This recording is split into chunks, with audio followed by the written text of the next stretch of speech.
morning. Happy Thursday. We are starting the vlog on Thursday because I think it'd be really great to show you how I'm like organizing all my proposal stuff, how I'm planning.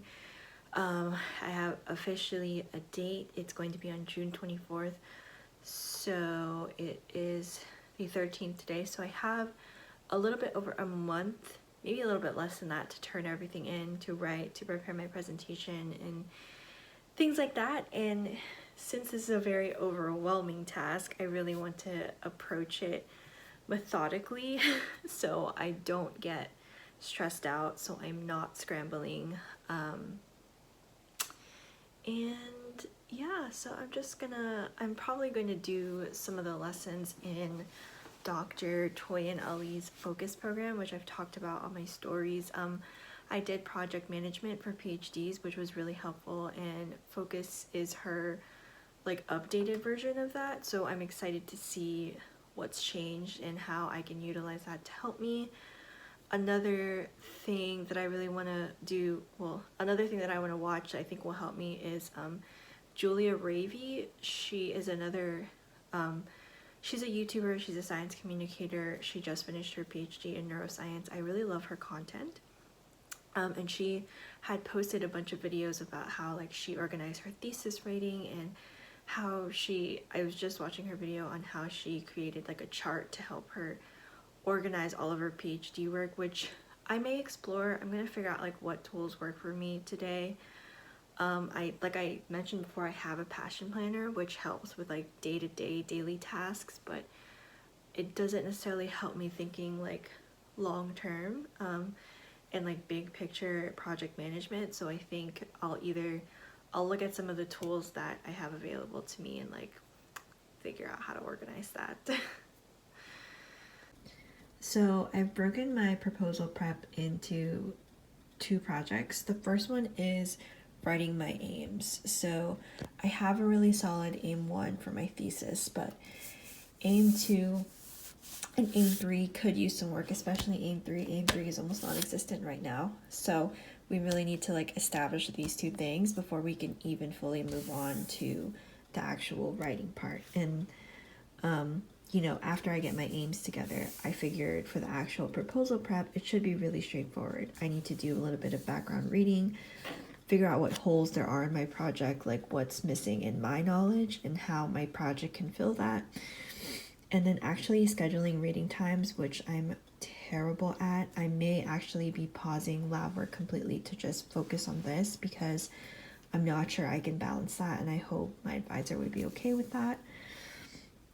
And then the actual writing. So my approach to writing is I want to start with the approach because I think that will probably be maybe the easiest, but also maybe the most difficult to make sure everything is organized the way I want it to. And then once I finish my aims and the approach and each aim will have like significance, rationale, potential pitfalls, and alternatives.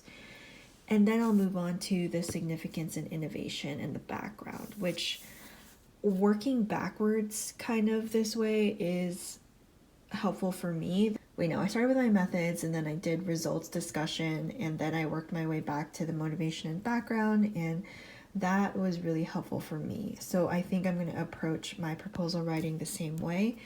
And then once I get the approach, significance and innovation, the background, the calendar, the figures, that will all come pretty easily, I think. Then once the writing is done, I will work on the presentation. So I need to actually put dates on all of this, which I have to figure out. But every time I look at a calendar, I panic. So we'll work on it. But for the presentation part, I have so many slides from like previous lab meetings and all this other stuff that I have already done and made. So I'm going to pull what I can from there and then figure out, okay, what figures do I need to do?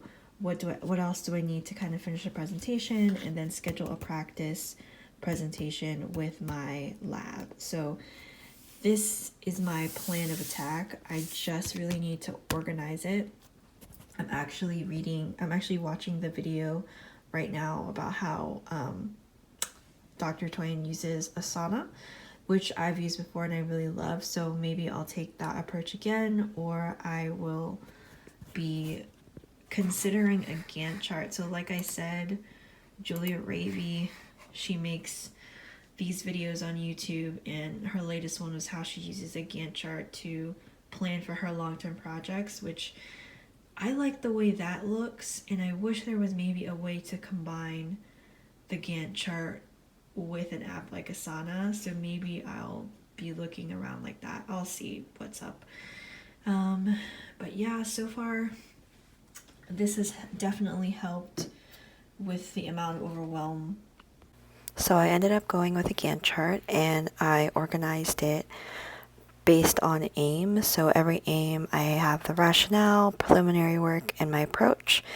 And then there's a few extra slides in there about making slides and clarifying the questions. And then I have like the background information writing and presentation extras. So if you want to follow what I did, I link the video below, but you can also just click a Gantt chart template in Excel and use it to manage any project, not just your proposal writing, but also just your everyday PhD lab work. And I like it because I can track how far along I am on each section, and it gives me just like, it holds me accountable in a way that my planner cannot. Hello everyone, it's Friday, so you already know we're going to be in the lab all day, but it's a pretty low-key lab day. I just have to set up the microscope, and the microscope will image everything for me. So I'm going to go to the gym probably in the middle of that break because the gym closes early.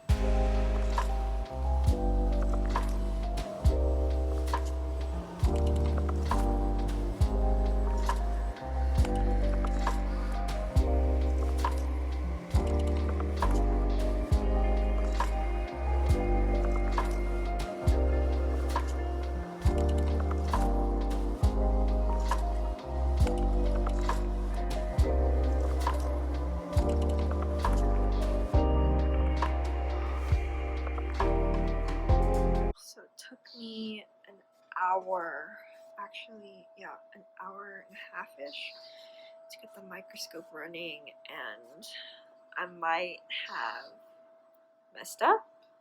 Failure Friday, I don't know how many of y'all remember me doing that, but I might have messed up. I think the thickness of my glass and plus the gel and the cells, so that's 3 layers that the microscope has to image, is maybe too thick. So I'm testing out if this Z-stack process on a microscope works. I don't use it often, but I'm just trying to troubleshoot and see if I can save this sample from being dumped. This was supposed to be a chill day, and I jinxed it because I couldn't be patient.